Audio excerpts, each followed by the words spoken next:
Kalau ciri-ciri stroke itu kan biasanya pada wajah hanya pada bagian bawah saja, mulut gitu. Kalau misalnya Bell palsy itu benar-benar dari atas sampai bawah, dari alis, dari dahi sampai ke mulut. Mungkin gitu. lebih mudahnya kerutan dahi kita Iya, hilang. hilang. Syaraf wajah ya. Syaraf wajah, jadi hanya menyerang di bagian wajah saja. Iya. Yang kalau kita lihat dia akan tampak tidak simetris saat tersenyum. Itu tentu akan mengganggu secara sosial dan psikologisnya. Jadi apakah sebenarnya Bell's palsy ini bisa sembuh?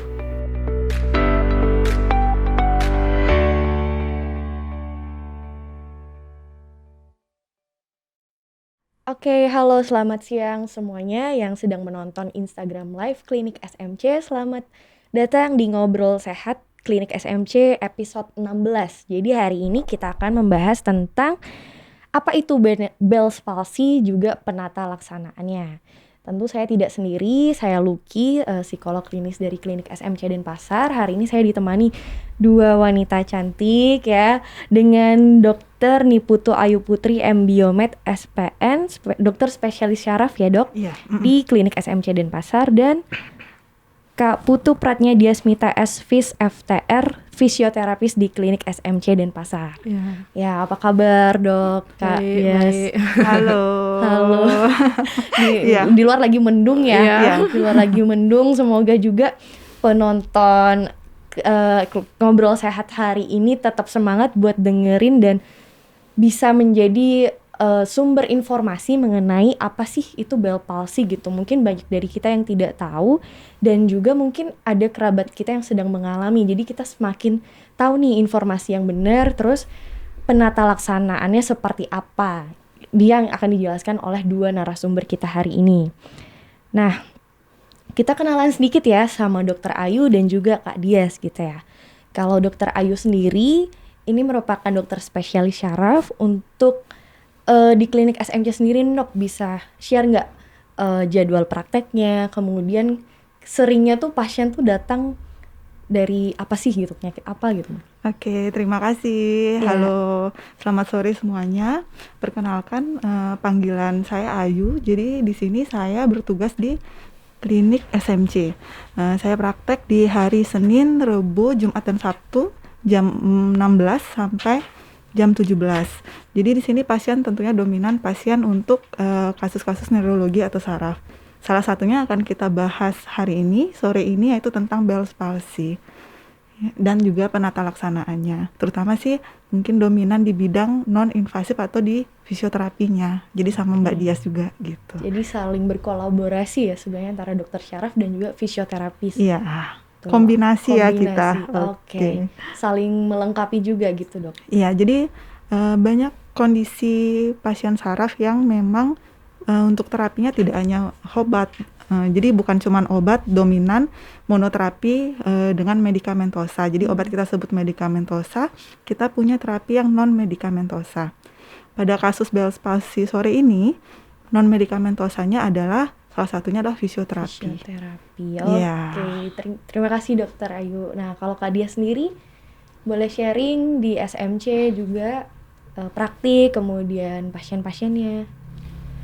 Baik, selamat sore sahabat SMC. Perkenalkan, nama saya Dias. Saya berpraktek di Klinik SMC. Untuk jadwalnya, sebenarnya kami bertim ya, ada 5 fisioterapi. Jadwalnya itu Senin sampai Sabtu. Senin sampai Jumatnya itu dari jam 9 sampai jam 1, kemudian lanjut lagi dari jam 5 sampai jam 9 malam. Untuk hari Sabtunya jam 9 pagi sampai jam 1 siang, kemudian jam 2 sore sampai jam 6 sore. Jadi untuk di polifisioterapi untuk kasusnya itu beragam ya. Tapi emang kita lebih ke dewasa. Jadi beragam, ada yang nyeri lutut, ada yang gangguan saraf. Nanti kita tetap kerjasama. Kalau misalnya gangguan saraf, kita ke dokter sarafnya, seperti itu. Jadi tetap kita berkolaborasi sesuai dengan bidang masing-masing. Betul. Oke, terima kasih Dokter Ayu dan Kak Dias. Jadi itu sedikit penjelasannya mengenai dokter spesialis syaraf dan juga fisioterapis. Nah, jadi memang Klinik Sudirman Medical Center ini atau SMC ini merupakan klinik yang sangat lengkap, kemudian modern dan fleksibel gitu. Sangat lengkapnya ya tadi salah satunya di klinik SMC itu ada dokter syaraf dan fisioterapis, dan juga banyak layanan-layanan kesehatan lainnya yang disesuaikan dengan kebutuhan masyarakat.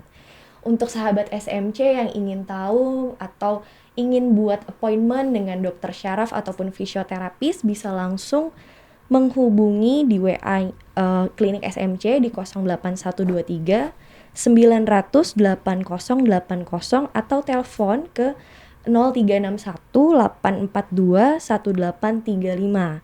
Atau mungkin yang rumahnya deket di Sudirman bisa langsung datang ke Jalan PB Sudirman nomor 1A, tepatnya di seberang Fakultas Ekonomi Bisnis Universitas Udayana. Nah, itu sedikit perkenalan mengenai klinik SMC. Sekarang kita boleh menyapa, mungkin ada sambil jalan ya. Iya, sambil jalan, tapi kita tidak lihat ada siapa yang menonton ya, tapi teman-teman semoga selama 1 jam 45 sampai 1 jam ke depan ini kita bisa tahu nih tentang apa sih Bell's palsy yang mungkin masih juga awam atau jarang kita dengar gitu. Sebenarnya ini penyakit apa ya, seperti itu. Oke, untuk kita langsung ngobrol nih sama Dokter Ayu dulu, dokter spesialis syaraf kita. Jadi dok, sebenarnya apa sih Bell's palsy itu? Oke, dari definisi dulu ya. Jadi sore ini kita akan membicarakan tentang Bell's palsy. Bell's palsy tersebut adalah disfungsi. Disfungsi berupa paresis atau kelemahan dari nervus facialis. Kalau diangkakan atau diurutkan, nervus facialis adalah nervus 7 yang mempersarafi wajah. Jadi bentuknya bisa berupa kelemahan separuh wajah. Dapat kita lihat dari dahi, kemudian dari bibir. Dan disfungsi dari nervus facialis ini ada 2. Contohnya adalah ada 2 bagiannya, yaitu facial impairment dan facial disability.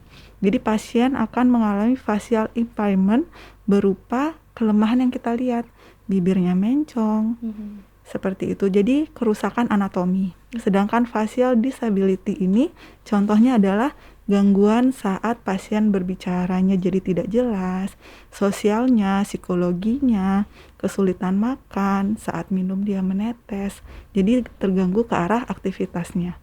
Bagaimana kesulitannya pasien saat harus berhadapan dengan lawan bicara, karena senyumnya kan tentu tidak simetris ya. Itulah di pihak sosial dan psikologisnya. Iya, itu per definisinya. Dan yang terpenting di sini, etiologi atau penyebabnya adalah idiopatik. Artinya tidak diketahui secara pasti. Iya, kurang lebih seperti itu. Jadi tadi adalah kelainan otot syaraf ya dok ya? Kelainan ya, syaraf wajah ya. Syaraf wajah, jadi hanya menyerang di bagian wajah saja? Iya, yang kalau kita lihat dia akan tampak tidak simetris saat tersenyum. Itu tentu akan mengganggu secara sosial dan psikologisnya. Betul. Oke, jadi tadi dokter juga sudah memaparkan bahwa penyebabnya pun tidak diketahui sebenarnya ya dok ya? Iya, masih sebutannya mungkin idiopatik ya. Idiopatik ya dok ya? Iya. Berarti memang Bell's palsy ini tidak selalu disebabkan oleh virus? Tidak selalu. Mengapa tidak selalu? Karena banyak sekali teorinya. Ada teori virus, hanya saja contohnya herpes. Herpes yang menyerang di sekitar wilayah telinga, kita sebut herpes zoster oticus. Dia menyebabkan Ramsay-Hunt syndrome namanya. Tampakannya adalah wajah asimetris juga. Dan itu mengarah ke terapi yang berbeda. Jadi tidak selalu karena virus, kita nyebutnya mungkin lebih nyaman idiopatik untuk kasus Bell's palsy. Idiopatik untuk kasus Bell's palsy. Nah dok, tadi dokter juga sudah menyebutkan jadi senyum yang tidak simetris ya, itu bisa menjadi salah satu ciri orang mengalami Bell's palsy gitu dok. Apakah selalu seperti itu dok? Apakah semua wajah yang tidak simetris, kemudian juga bibir yang mencong itu adalah kasus Bell's palsy? Iya, jadi tidak semua wajah yang asimetris atau tidak simetris adalah Bell's palsy. Wajah yang tidak simetris bisa disebabkan oleh kelumpuhan saraf facialis akibat satu tumor bisa. Pasien setelah kecelakaan sepeda motor wajahnya terbentur jadi tidak simetris, itu penyebabnya artinya trauma. Kemudian penyebab lainnya bisa stroke. Jadi stroke dengan kelumpuhan separuh wajah disertai kelumpuhan separuh tubuh. Itu bisa terjadi. Kemungkinan yang lain gangguan imunitas, contohnya infeksi HIV atau pada pasien yang diabetes gitu. Jadi nanti dalam perjalanan mungkin berikutnya kita akan membicarakan khusus untuk Bell palsy. Jadi berupa skup kecil dari wajah yang tidak simetris tersebut. Iya, jadi kalau misalnya kita trauma mungkin nggak ke Mbak Dias ya. Jadi karena wajahnya bengkak, ada luka, trauma, mungkin bukan fisioterapi. Gitu. Jadi kalau misalnya pun dia ada tumor parotis, tidak sesuai juga ke fisioterapi. Jadi tumornya yang harus kita tangani. Kurang lebih gitu ya. Jadi itu juga menjawab bahwa Bell's palsy ini tidak sama dengan stroke gitu ya dok ya? Iya benar, berbeda. Jadi Bell's palsy tidak mengancam nyawa, namun dia akan sangat menyulitkan aktivitas sehari-hari akibat disabilitas itu. Secara sosial dan psikologisnya terutama. Itu sangat menyerang di dua aspek itu ya dok Iya, ya? sebenarnya itu yang sangat dipermasalahkan oleh pasien. Apalagi untuk yang bekerja, bertemu dengan banyak orang. Betul. Kurang lebih begitu ya. Nah dok, saya mau nanya ini kalau misalnya tadi bibir mencong, terus kesulitan untuk tersenyum, tapi kemampuan untuk berbicara itu masih bisa nggak dok? Kemampuan berbicara masih ada, karena untuk berbahasa bukan saraf itu yang dominan berperan. Namun tentu pengucapannya akan tidak nyaman, karena kita membutuhkan aspek labial untuk pengucapan beberapa huruf. Jadi kalau misalnya separuh wajahnya lemas atau paresis, tentunya ada beberapa kata yang pengucapannya jadi tidak jelas. Itu. Cuman bukan berbahasanya. Iya. Oke, jadi bukan kemampuan berbahasanya ya. Iya. Oke, kita sapa dulu nih Kak Dias dan Dr. Ayu. Iya. Ada Naida Riantarina. Halo Kak Naida. Halo Naida. Kayaknya kenal ini.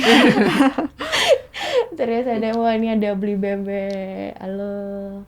Oke. Ini ada Kak Jody Eka Nugraha sharing. Hai Kak Jody, udah mau setahun ini tapi masih belum sembuh total ya dok. Gimana ya? Ini mungkin di belakang ya, sekalian dijawab ya. Nanti ya Kak Jody biar stay tune terus sampai akhir dari ngobrol sehat ini gitu. Oke Dok Ayu, jadi sebenarnya apa saja yang bisa menyebabkan wajah itu tidak simetris? Yang tadi kita bahas yang tumor ya, Dok, trauma terbentur, seperti itu. Tapi khusus untuk hari ini Bell's palsy aja, jadi yang idiopatik. Yang idiopatik itu ya, Oke dok, nah kalau misalnya kita perhatikan bibir mencong tiap pasien Bell's palsy itu berbeda-beda ya dok ya? Iya. Apa yang menyebabkan itu bisa berbeda-beda dok pada setiap pasien? Iya, mungkin ini berhubungan sama Kak Jody Eka ini ya. Oke. Jadi setiap pasien memiliki keparahan yang berbeda untuk paresis nervus facialis atau di wajahnya. Kenapa? Karena kerusakannya dan kondisinya tentu berbeda setiap pasien. Karena itulah di sini kita dalam pemeriksaan kita selalu menggrading pasien tersebut. Saat awal datang, akut onset, artinya saat pertama kejadian kita menggrading dia. Di grading mana sih kondisi klinis pasien tersebut? Jadi ada 6 menurut House-Brackman. Di sini yang pertama normal, dan yang ke-6 adalah tidak ada pergerakan sama sekali. Mungkin ini yang paling berat ya Mbak Dias ya. Ini yang tugasnya Mbak Dias paling berat, karena memang untuk penggradingan ini tujuannya selain melihat klinis pasien, kita juga melihat prognosisnya. Seberapa persen sih pasien ini akan berhasil untuk kita terapi bila keparahannya berbeda-beda skalanya, gitu. Contoh nih, untuk Kak Jody kita kan nggak tahu seberapa parah dia. Pasien yang gradingnya 6 tentu akan lebih berat prognosisnya untuk pulih kembali dibanding yang gradingnya adalah ringan. Jadi dia adalah normal, ringan, sedang berat, dan berat ya. Contohnya nih dia ringan, kita lihat nih lawan bicara kita ngobrol, dia masih tampak simetris. Setelah diperiksa dengan lebih jelas, slide dia. Jadi hanya sedikit sekali paresis yang terjadi. Ini tentu Mbak Dias akan gampang ya untuk fisioterapinya dan pemulihannya akan lebih baik dibanding yang berat. Berat itu adalah sama sekali tidak ada pergerakan wajah, termasuk tidak bisa menutup mata. Saat istirahat pun masih terbuka. Ini yang prognosis atau kemampuan pemulihannya sangat minimal dibanding yang lainnya. Itu alasannya kenapa setiap pasien berbeda. Jadi memang tadi ada gradingnya ya dok, ya, tingkat keparahannya mulai dari 1 sampai 6 tadi ya dok ya? Iya benar. Oke. Nah mungkin Kak Jody juga bisa share sih pengalaman atau kondisi yang dialaminya itu seperti apa gitu ya dok ya? Iya benar. Oke, jadi sebenarnya melihat tingkat keparahannya itu terapi apa sih sebenarnya yang bisa dilakukan oleh pasien yang dengan Bell's palsy ini? Untuk terapi secara umum kita punya 3 nih. Medikamentosa itu adalah obat, kemudian non medikamentosa itu adalah fisioterapi ya Mbak Dias ya, dan yang terakhir adalah pembedahan. Tapi pembedahan sangat minimal, sangat kecil kemungkinan untuk dilakukan hal tersebut pada daerah tempat tinggal kita. Oke, itu bukan suatu terapi yang umum untuk di wilayah kita. Sangat contohnya adalah pembedahan untuk melakukan dekompresi atau bahasa awamnya mungkin menghilangkan tekanan di saraf. Karena yang pasti Bell's palsy itu merupakan akibat pembengkakan atau udim dan peradangan atau inflamasi di kanalis facialis tempat si saraf lewat. Jadi untuk obat kita berdasarkan patofisiologinya atau penyebabnya tadi, kita berikan steroid sebagai anti-idim. Jadi untuk mengurangi pembengkakannya. Kemudian simptomatis artinya apa yang dikeluhkan pasien. Bila ada rasa nyeri, kita bantu analgetik atau anti nyeri. Kemudian untuk terapi non medikamentosa atau fisioterapinya mungkin nanti dibantu sama Mbak Dias ya. Akan diapakan, apakah nyeri? Itu yang sering ditanyakan sama pasien. Oke, jadi kalau dari dokter obat-obatan ya dok, medikamentosa. Benar, mengurangi udimnya, memberikan neurotropik atau vitamin saraf untuk mengoptimalkan kemampuan sarafnya dalam memperbaiki dirinya sendiri. Kemudian simptomatis untuk gejala yang dialami tiap pasien yang berbeda, nyeri dan yang lainnya. Itu. Yang sering ditanyakan pasien mungkin berapa lama ya gitu. Iya benar sekali. Terapinya. Mungkin Mbak Dias lebih bosan berapa lama nih fisioterapinya. Biasanya gak sabaran baru 3 kali udah kok ada perubahan. Sebenarnya untuk pemulihan prognosis yang terbaik yang kita lihat dari pasien adalah di minggu ketiga. Minggu ketiga tuh kita bisa menentukan apakah akan lebih baik dengan cepat atau dia akan menetap di situ. Cuman untuk komplikasi ini di bulan ketiga baru akan tampak. Jadi setiap pasien kalau presentasekan ya dari penelitian 70% itu pasien memang bisa tumbuh sendiri, tapi dengan obat dia mencapai angka di 94% total recovery. Artinya optimal seperti sebelum sakit. Itu dalam waktu terlama adalah 9 bulan yang diikuti. 9 bulan. Iya benar. Dari penelitian yang terbaru, yang paling lama yang paling diikuti adalah 9 bulan. Iya. Jadi waktu terlamanya adalah 9 bulan ya? Iya. Untuk benar-benar pulih, namun itu persentasenya kan 90%. Kembali lagi nih Mbak, grading berapa Anda saat itu? Karena masih ada 4% akan mengalami stagnasi atau tetap dengan disabilitasnya, dengan paresis yang dialami sejak awal. Gitu. Oke, mungkin menyambung dulu nih ke Kak Dias, karena tadi dokter udah mention terapinya selain obat juga non medikamentosa yaitu fisioterapi. Oke, dari Kak Dias sendiri bagaimana pengalamannya mengenai pasien Bell's palsy? Nah, untuk pasien Bell's palsy itu seperti yang dikatakan dokter tadi, kalau setiap pasien itu memang prognosisnya berbeda-beda. Jadi pada satu pasien itu tidak selalu sama dengan yang kedua. Bahkan ada yang 2 minggu saja sudah bagus, tergantung dari kondisi awalnya gimana. Apakah benar-benar 0 atau memang sudah ada pergerakan seperti itu. Jadi dengan berbagai macam, dengan banyak pasien itu tidak selalu sama gitunya proses penyembuhannya. Gitu. Oke, jadi kapan nih pasien itu datang ke fisioterapi nih untuk healing Bell's palsy ini? Jadi untuk ke fisioterapi itu apabila proses radang sudah selesai, itu biasanya kurang lebih 1 minggu. Dan apabila pasien datang, misalnya nih sekarang kena Bell's palsy 2 hari kemudian ke fisioterapi, tetap kita sarankan ke dokter saraf dulu. Tidak boleh langsung kita ambil gitu. Jadi memang harusnya itu 7 hari kan, karena banyak nih yang pasien mungkin kurang paham ya harus kemana gitu. Bahkan ada juga yang membiarkan selama 2 minggu, ada dibiarin 2 minggu gitu, baru mereka datang. Kayak ini mempengaruhi prognosis juga ya. Benar. Jadi saya tambahkan ya. Jadi saat Mbak Dias bilang radang, jadi kita sangat memanipulasi wajah saat radang itu terjadi, terutama 72 jam pertama. 72 jam berarti 3 hari pertama. Dari beberapa penelitian itu adalah puncak dari radang. Jadi kita meminimalkan untuk memanipulasi wajah, termasuk mengajarkan pasien, karena banyak pasien kita yang ke tukang pijat ya. Iya benar. Atau dia mengurut sendiri di rumah, karena dia pengen wajahnya simetris, dia bantu sendiri pakai tangan.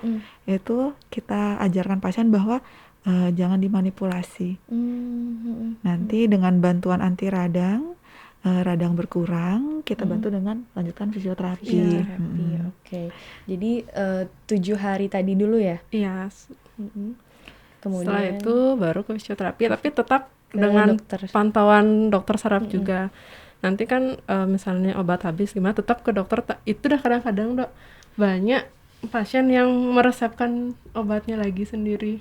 Membeli sendiri mungkin ya. Beli sendiri. Padahal harusnya tetap ada resep dokter gitu. Ya, padahal sudah selalu kami infokan tetap selesai ini, tapi setelah datang lagi kita tanyakan, jawabannya belum seperti itu, tapi inginnya biar cepat pulih. Kita juga bingung sih ya gimana caranya gitu.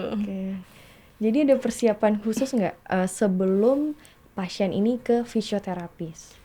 Untuk persiapan khusus sebetulnya tidak ada ya. Kan banyak tuh pasien yang bertanya, saya harus apa sebelum fisioterapi gitu ya. Sebetulnya tidak ada persiapan khususnya.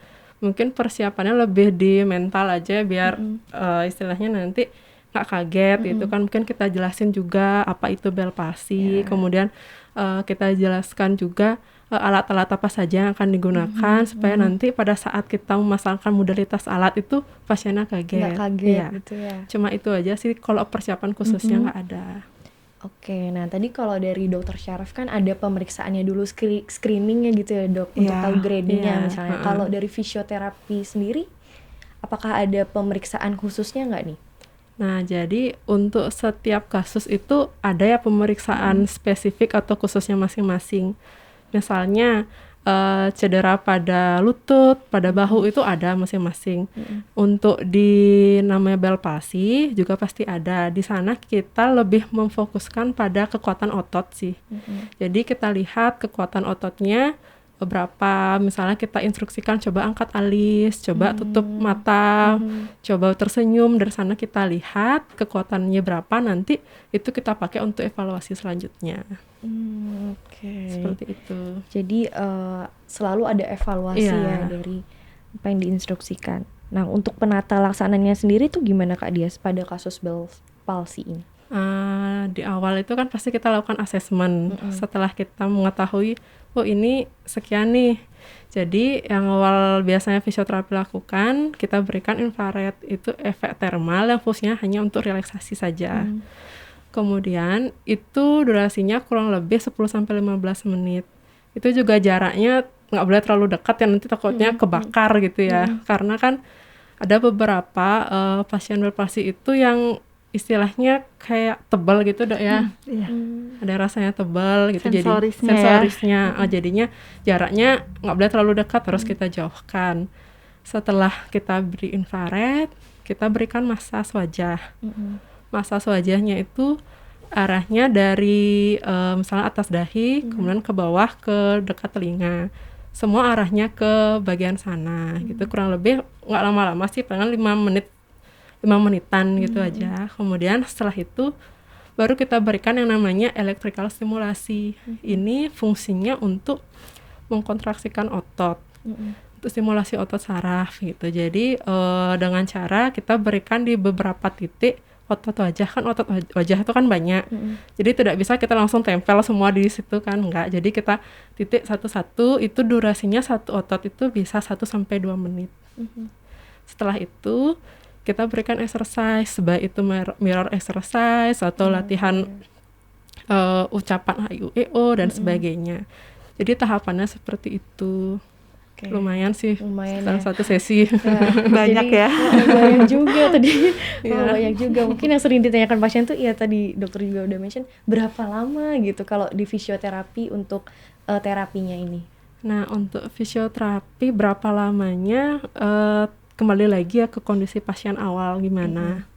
Kita lihat kalau misalnya biasanya yang kondisinya benar-benar nol itu emang cukup lama ya, sama ya saya boleh langsung tanya ke dokter nggak? Mumpung ketemu. Iya, gimana? Ini kan kenapa dok pada masa kehamilan tuh lebih lama ya dok ya? Iya, jadi ada beberapa yang menentukan prognosis pasien. Jadi prognosis itu seberapa baik perkembangannya nanti. Contohnya tidak hanya kehamilan. Jadi ada kencing manis, kemudian hipertensi, kondisi usia tua, dan salah satunya memang kehamilan. Pada kehamilan pun adalah di trimester 3 dan setelah melahirkan. Karena di saat itulah masa tubuh ibu berubah, kandungan cairannya berubah, kemudian dipercaya ada beberapa hormon yang mengalami perubahan akibat kehamilan itu sendiri. Yaitu pada kehamilan pun terapinya lebih ketat, karena apa, obat yang kita berikan tentunya ada efek untuk bayinya. Salah satunya nih yang paling umum pasti kita berikan adalah steroid. Steroid itu akan meningkatkan gula darah, kemudian bisa meningkatkan tensi juga.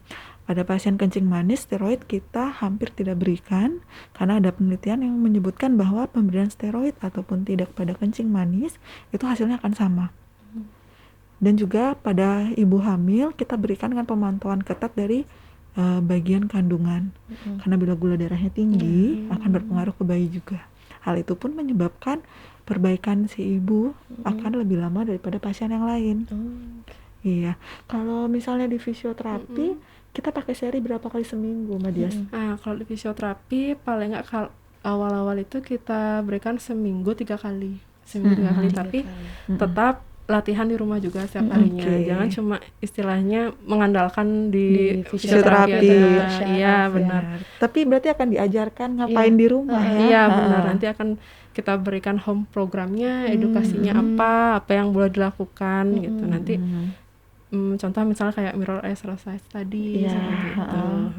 Iya, jadi ada mirror exercise berarti si pasien bercermin ya? Iya betul. Karena ada beberapa pasien yang bertanya, dokter, saya baca kalau Bell palsy saya nggak boleh bercermin. Nah, berarti ini mitos ya. Mematahkan. Jadi cermin di rumah itu akan ditutup oleh si suami katanya.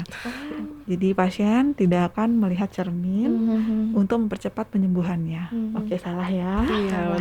Mungkin karena itu sehubungan dengan kondisi psikologis tadi ya dok. Benar. Ya. Jadi orang merasa minder terus nggak percaya diri untuk melihat cermin tuh rasanya seperti musuh gitu ya. Iya, nggak usah dilihat gitu. Sampai suaminya nutup. Oke, pertanyaan lainnya nih dari pasien Mbak Dias, saya diapain, sakit nggak? Oh iya. Nah, semua pasien takut ditusuk. Iya benar. Iya betul. Yang pertama-tama fisioterapi itu tanpa adanya jarum ya. Jadi kita tidak melakukan penusukan. Kemudian kalau nyeri atau tidak, pada kasus Bell palsy sama sekali tidak nyeri. Sama sekali tidak nyeri pada saat dilakukan fisioterapi. Dan kalau fisioterapi itu kan memang menangani kasus nyeri. Jadi fungsi kami untuk mengurangi nyeri. Jadi untuk fisioterapi untuk Bell palsy pasti nggak nyeri. Jadi tidak perlu takut gitu ya. Ada radiasi nggak? Itu pertanyaan lainnya biasanya. Ada radiasi. Karena kan benar. Masuk ruangan kita lihat nih ruangan fisioterapinya terdiri dari banyak alat. Iya. Kalau fisioterapi tidak ada radiasi. Beda ya dengan ronsen, mungkin berpikir mirip misalnya sinar seperti sinar X-ray gitu kan. Karena banyak yang berpikir nanti ini fisioterapi saya di X-ray ya, seperti itu. Sebetulnya tidak. Jadi sangat aman untuk dilakukan fisioterapi karena tanpa adanya radiasi. Oke. tanpa ada radiasi, tanpa jarum, Iya, tanpa nyeri. tanpa nyeri ya, para sahabat SMC. Sebenarnya tadi ada yang menarik nih, Apa yang tuh, Dok? thermal. Iya. Ya, thermal itu kan diartikan sebagai hangat ya. Iya. Apakah ada pengganti thermal yang bisa disarankan di rumah? Contoh nih, apakah kompres hangat atau dengan cara gimana dibantu di rumah? Iya, bisa dilakukan dengan kompres hangat, itu boleh dengan misalnya handuk atau tidak botol minuman kaca ditaruh di bagian wajah, bisa dilakukan. Nanti kita juga edukasi pasien seperti itu, boleh dilakukan pagi sore tidak masalah. Oke, jadi itu pengganti thermal ya. Iya. Oke, kita coba baca dulu ya Iya. komen-komen yang masuk, ternyata cukup banyak nih. Kak Jody komen lagi ya. Oke, Kak Jody, apakah saya harus terus obat lagi ya, Dok? Oke, karena ini kan ceritanya sudah setahun ya. Setahun ya. Coba di atasnya, Pak. Setahun, Dok. Jadi setahun terapinya tidak sama dengan saat pasien pertama kali datang. Jadi karena sudah setahun disarankan untuk fisioterapi dilanjutkan dengan kombinasi neurotropik. Neurotropik adalah vitamin saraf dan otot. Dia akan membantu meregenerasi, tapi tentunya prognosis antara datang pertama kali dan setahun, mungkin yang setahun lebih sulit untuk dibantu penyembuhan sempurna. Dan kita harus lihat juga untuk kondisi saat ini setelah perjalanan setahun, seberapa perbaikannya. Iya, jadi kalau misalnya disempatkan untuk diperiksa perbaikannya dan dibantu kombinasi neurotropik dan fisioterapi kalau saran saya. Ya, itu Kak Jody. Terima kasih. Terima kasih pertanyaannya dari Naida. Dok, apakah betul sering tidur dengan kipas angin bisa menyebabkan Bell's palsy? Oke, itu dulu tuh, Dokter Mbak dan Kak Naida. Dias. Mbak Naida banyak pertanyaan ya. Saya tahu sepertinya. Iya. Oke, yang pertama kipas angin. Iya. Banyak yang bilang nih dingin merupakan predileksi untuk terjadinya Bell palsy. Artinya bukan penyebab, tapi meningkatkan risiko kita untuk mengalami Bell palsy. Cuman keterbatasannya adalah tidak terdapat penelitian yang menyatakan dingin sebagai penyebab Bell palsy. Karena itulah kita masukkan sebagai faktor risiko meningkatkan kemungkinan terjadinya Bell palsy. Itu. Ini sama juga saya baca katanya kalau mandi di malam hari dengan air dingin itu juga sama, berarti tadi itu ya, Dok, dingin itu meningkatkan resiko. Ya, hanya saja itu bukan etiologi, itu bukan penyebabnya. Jadi tidak semua yang mengalami dingin seperti itu akan mengalami Bell palsy. Itu bahasa awamnya. Oke. Itu Kak Naida. Dari Kak Dias ada tambahan? Sebaiknya dihindari dulu ya, Dok ya, sementara. Iya, benar. Kalau misalnya minum air dingin itu gimana, Dok? Dihindari juga atau gimana? Oke. Kalau misalnya untuk minum air dingin itu tidak berpengaruh ya. Jadi banyak yang bilang saya nggak mau minum es, Dok, saya nanti kena Bell palsy. Mitos ya, salah. Itu mitos ya, pemirsa. Oke, Kak Naida lagi. Dan kenapa ya, Dok, permen karet dapat membantu dalam terapi Bell palsy? Mungkin maksudnya Naida ini chewing gum atau mengunyah permen karet ya. Jadi beberapa negara, contohnya Pakistan, dia menerapkan bahwa mengunyah permen karet meningkatkan penyembuhan Bell palsy. Kalau secara ilmiah, mengunyah adalah fungsi dari otot yang dipersarafi oleh nervus trigeminal. Nervus trigeminal adalah nervus 5 dan Bell palsy akibat nervus 7 atau facialis. Jadi tidak berhubungan ya. Chewing gum atau mengunyah permen karet akan meningkatkan komplikasi terjadinya dyskinesia. Itu adalah komplikasi Bell palsy.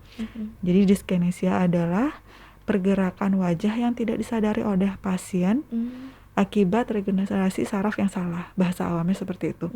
Jadi dalam proses penyembuhan saraf beregenerasi, ada kemungkinan regenerasinya salah akibat chewing gum atau mengunyah permen karet. Jadi itu meningkatkan komplikasi dari Bell palsy sendiri. Oke, itu salah ya. Oke, itu Mitos. lagi-lagi itu mitos. Iya. Jadi datanglah ke dokter dan fisioterapi. Ya, datanglah ke klinik SMC ya, ada dokter ACC. dan fisioterapi lengkap. Oke, terima kasih Kak Naida pertanyaannya. Kita sapa, halo Mbak Kak. G Ayu ya. Mbak G Ayu, oke. Jempol ya.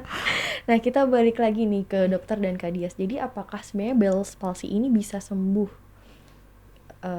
Dan juga berapa lama sebenarnya proses penyembuhan? Itu pertanyaan pasien selalu ya. Iya, Saya bisa sembuh tidak? Berapa lama nih wajah saya seperti ini? Jawabannya adalah kembali ke seberapa parah kerusakan saraf yang dialami oleh pasien dan seberapa cepat pasien itu datang untuk meminta bantuan. Bila gradingnya baik, anggaplah dia sedang, tapi dia datang setelah 1 bulan. Tentunya kita tidak bisa membantu dengan anti radang dan yang lain.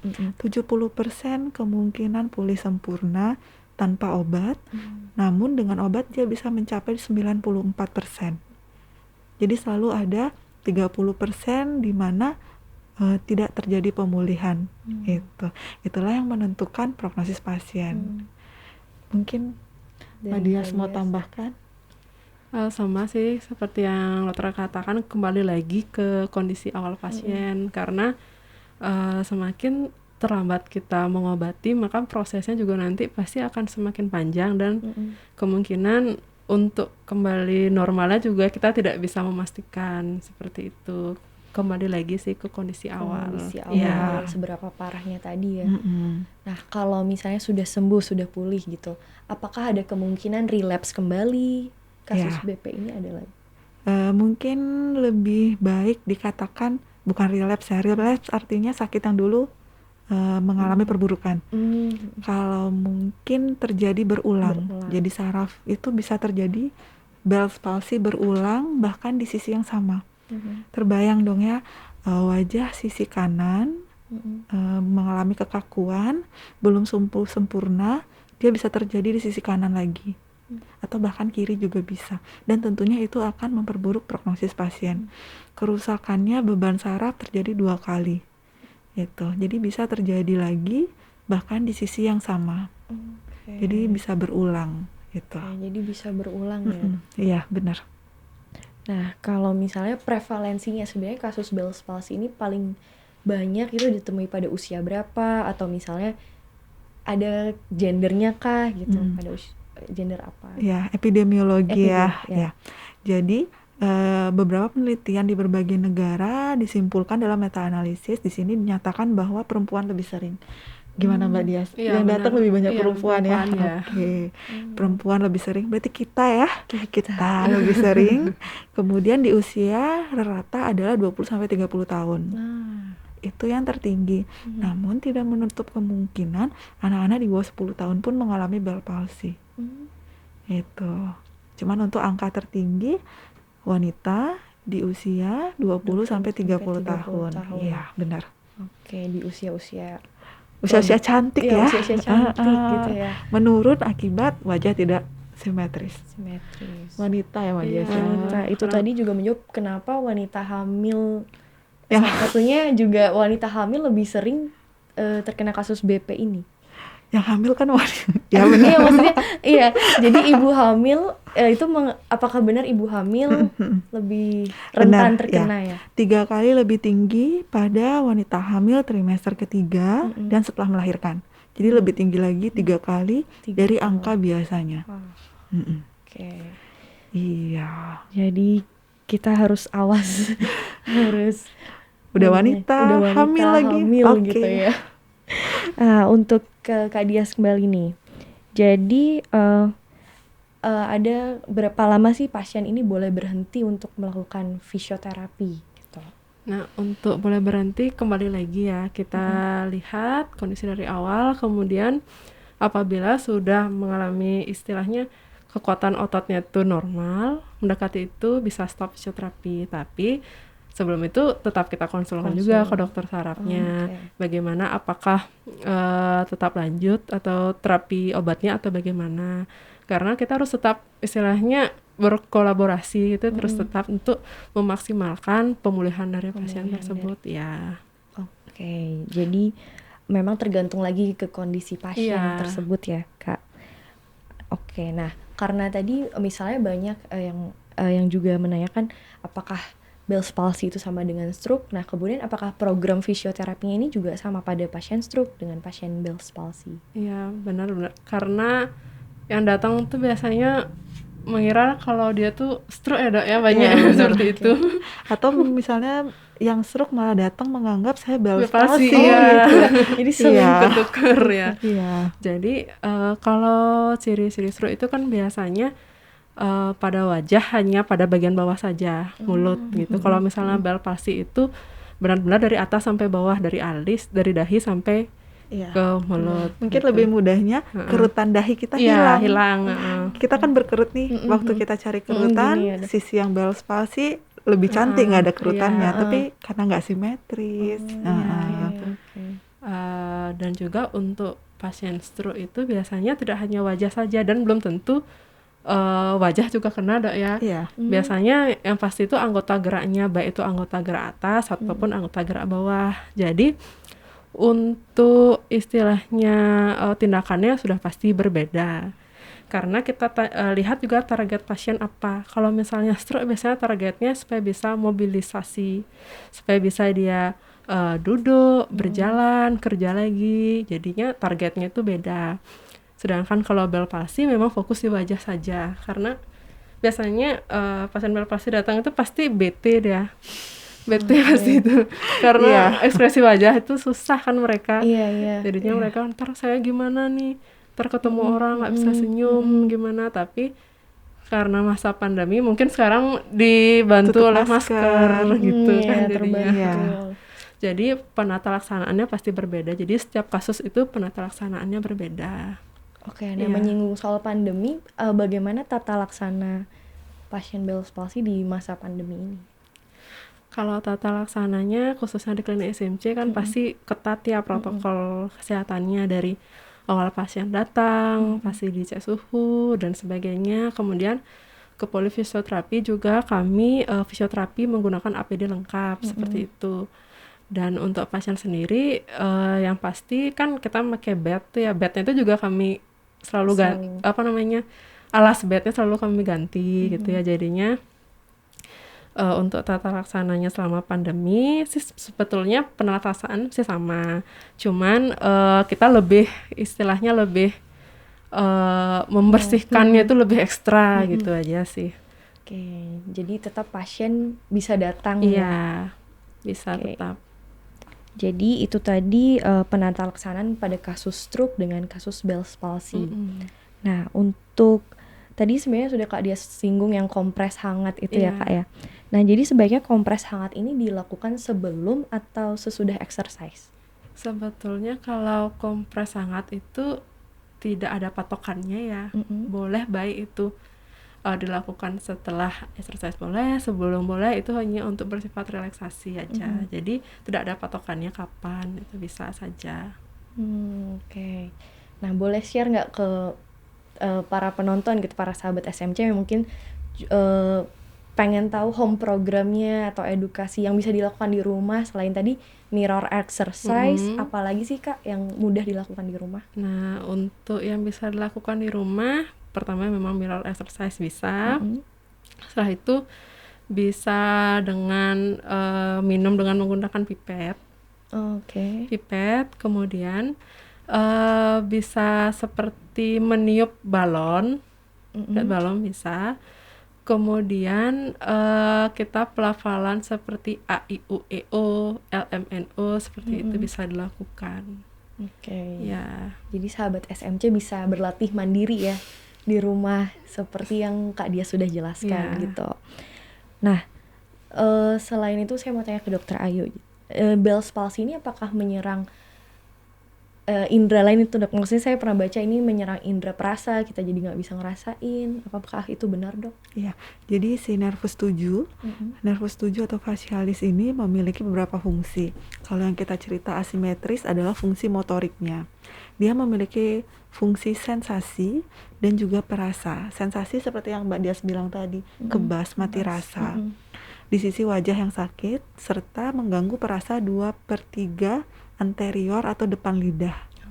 Kan kita diajarin tuh dulu manis untuk depan. Itu terganggu tergantung tingkat kerusakan sarafnya. Jadi benar, Bell palsy bisa mengganggu perasa, kemudian sensasi dan motorik. Tapi biasanya dominan motorik. Motorik itu adalah yang wajah asimetris, tersenyum terganggu, dan kerut dahi hilang, mata tidak bisa menutup. Jadi si nervus facialis ini berfungsi membantu, perannya adalah di penutupan mata. Kalau dia terganggu, mata akan terbuka. Disinilah muncul komplikasi. Contohnya nih, mata kering. Iya. Jadi tampak merah dibanding yang sehat itu. Jadi ada komplikasi lainnya ya dok? Iya benar. Setelah 3 bulan, biasanya komplikasi itu akan mulai tampak bila memang benar ada. Salah satunya adalah tadi dyskinesia itu. Iya. Yang gara-gara chewing gum. Chewing gum. Iya. Oke, nah jadi tiba-tiba jempol sepertinya seperti ini siapa kita sapa kali yang ngasih jempol ini dari Dwi Pri. Siapa Mbak Dia? Siapa itu ya? Iya. Kak Ami Ludwig, Agus, Karania. Oh ada Dokter Yudi. Halo dok. Dokter mungkin mau tanya. Oke. Dok, saya mau nanya nih ya. Ya boleh. Ya boleh Kak Dias. Boleh. Nah, ini kan banyak nih dok, bukan hanya di istilahnya di desa atau di mana itu ya. Banyak kan istilahnya, dari saya kecil saya banyak dengar, jangan nyuri mangga, nanti kalau misalnya nyuri mangga jadi sempengot. Nah, itu bener nggak sih dok? Ini dia nanyanya susah sekali ya. Jadi itu mitos ya. Mitos ya. Iya. Jangan maem itu nyuri nanti sempengot. Sempengot ya, banyak kan mitos seperti ya. itu. Oke, secara ilmiah medis mitos ya, karena memang murni gangguannya di nervus facialis, bengkak dan radang. Bengkak dan radang. Bukan mangga manisnya. Bukan juga tadi saya sempat ngobrol sama dokter, bukan karena black magic juga. Oke. Jadi bukan karena itu, memang ada bisa dijelaskan bahwa kenapa sih Bell's palsy ini terjadi, kemudian gimana tata laksana, kita harus datang ke siapa dan terapinya apa saja gitu. Kalau tadi dokter cerita kan salah satunya sulit menutup mata ya dok ya. Yeah. Nah untuk pada pasien Bell's palsy kalau mau tidur itu apakah ada sesuatu yang harus, maksudnya saya kebayang kok nggak bisa tutup mata itu gimana? Jadi grading yang ke-6 ya. itu tidak ada pergerakan wajah sama sekali, termasuk menutup mata saat istirahat. Itu kita yang ngakalin. Tutup kapas di plester ya Mbak Dias ya. Daripada nanti terjadi komplikasi yang lain. Mata kering, infeksi, mata merah, kemasukan debu, atau benda asing lainnya. Itu yang kita lakukan untuk membantu pasien. Gimana nih dok, kalau tidur di plester kan enggak masalah. Kalau saya keluar jalan-jalan gimana dok? Gunakan kaca sebagai pelindung walaupun kacanya netral, jadi tanpa minus. Itu salah satu bantuan kita untuk pasien yang benar-benar dengan grading 6 tanpa pergerakan. Mungkin sangat tidak nyaman ya, itu benar-benar sangat menyulitkan pasien secara sosial dan psikososial. Sangat menurunkan kepercayaan diri karena berhubungan dengan wajah. Mungkin separuh bawah kayak Mbak Dias bilang kita pakai masker ya. Cuman yang atas saat dia menutup kayak mata genit jadinya, satu lagi terbuka itu. Ya, jadi cara menyiasatinya ya benar. Untuk membantu pakai kacamata dulu ya kalau jalan-jalan keluar. Sama juga kalau kita laptopan gitu kali ya.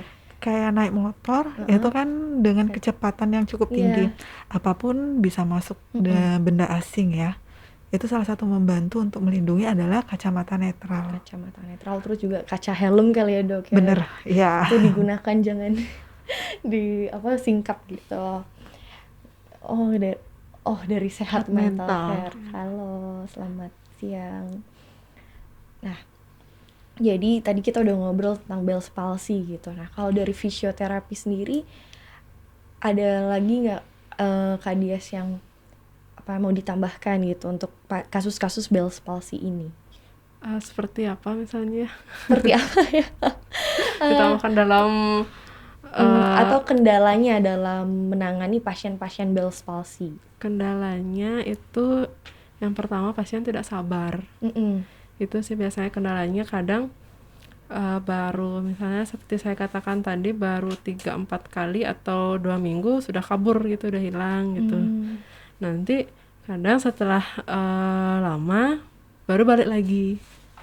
Nah itu kan emang istilahnya kita seperti mengulang dari awal lagi ada ya. Berarti dari nol gitu kah? Enggak sih, maksudnya dari nol, maksudnya kan harusnya kita sudah sampai di tahap selanjutnya, kita ngulang lagi dari tahap yang awal seperti itu. Mungkin karena fisioterapi selalu kita bilang ke pasien ini berseri ya Bu, Ibu harus lebih sabar, karena emang benar seperti yang Mbak Dias bilang, emosinya pun masuk ke psikososialnya itu memang benar-benar sangat tidak nyaman untuk pasien. Itu kesulitannya adalah di situ. Harus disemangatin terus harus encourage pasien. Dari keluarga juga harus bantu mendukung ya. Ya betul.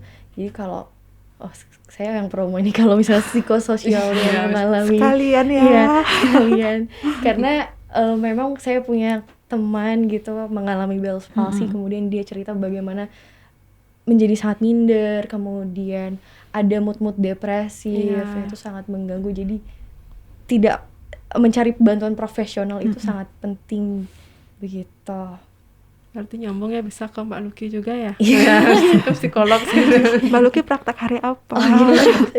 Saya setiap hari Senin sampai Jumat 9 sampai 4 sore. Iya, pasti banyak teman-teman yang membutuhkan, karena kan memang tadi psikososial ya, di facial disability-nya. Itu yang sangat menonjol setelah kita melewati fase obat.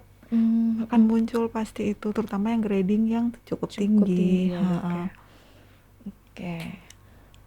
Dokter Yudi, banyak juga yang jadi takut tidak bisa kembali normal ya Dok, wajahnya malu keluar rumah juga. Iya benar sekali dokter. Mungkin ada pasiennya Dokter Yudi ya. Iya betul, tadi karena Dokter Ayu sudah mention bahwa sosial dan psikososialnya gitu ya. Iya benar. Itu sangat terganggu gitu. Tapi sekali lagi buat teman-teman, Bell's palsy ini bisa ditangani ya dengan bantuan Dokter Syaraf, dengan fisioterapi. Jadi jangan takut untuk datang berobat, jangan takut untuk konsultasi lah terlebih dahulu gitu misalnya. Oke, ada yang mau disampaikan lagi dari Dokter Ayu atau Kak Dias mengenai Bell's palsy yang mungkin perlu banget nih masyarakat ketahui? Ya, saya dulu ya. Untuk teman-teman yang mendengarkan, jadi di sini kan ada teman-teman kita yang masyarakat awam, tenaga kesehatan ataupun profesional. Bell's palsy di sini merupakan disfungsi saraf nervus facialis ya, yang kita masukkan menjadi facial impairment, di mana kita dapat lihat ketidaksimetrisan wajah dan masuk ke facial disability, masuk ke sosial dan psikososial gangguannya. Jadi saat terjadi wajah asimetris, yang pertama kali tentu yakinkan bahwa itu Bell's palsy, karena banyak penyebab wajah asimetris yang lebih berbahaya. Bell's palsy tidak berbahaya, namun dengan penanganan yang cepat dan tepat, kita bisa membantu pemulihan dengan persentase yang lebih besar. Jadi jangan takut untuk bertemu dokter, karena kita pasti akan bantu semampunya, terutama kombinasi ya dengan fisioterapi juga. Oke, terima kasih. Dari Kak Dias. Kalau dari saya kurang lebih sama seperti Dokter Ayu. Jadi apabila sudah kita menemukan seperti gejala-gejala Bell's palsy atau gejala lainnya yang wajah tidak simetris, bisa langsung dikonsultasikan. Jangan dibiarkan gitu ya. Jangan sampai kita takut nanti udah berpikiran jauh gitu kan ya.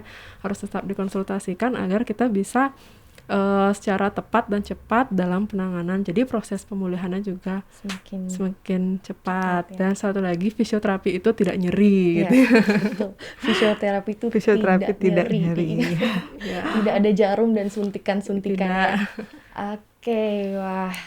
Jadi saya semakin juga kayak informasi tentang Bell's palsy dan tata laksananya begitu ya Dok. Siap menerima pasien berikutnya ya. Siap menerima umpan dari Dokter Ayu dan Kak Dias gitu ya. Oke, nah tidak terasa kita sudah hampir 1 jam ya menemani sahabat SMC ngobrol di episode kali ini. Jadi seperti yang sudah Dokter Ayu dan Kak Dia sampaikan, tidak perlu takut datang ke dokter, tidak perlu ragu untuk konsultasi. Segerakan jika merasa memiliki gejala ataupun ada kerabat yang mengalaminya. Nah, jadi kalau dari saya mohon maaf kalau ada salah kata. Semoga perbincangan kali ini boleh menjadi obrolan yang bermanfaat dan boleh di-share ke teman-temannya. Kalau dari saya sekian dan selamat siang sudah menonton Instagram Live Klinik SMC pada hari ini. Kita berjumpa lagi di Jumat minggu depan dengan tema yang berbeda dan narasumber yang berbeda juga. Dari saya selamat siang dan sampai jumpa kembali dari Dr. Ayu Kak Dias. Terima kasih banyak sudah sampai hadir. Jumpa. Ya, selamat sore, selamat siang, selamat sore. Dah teman-teman.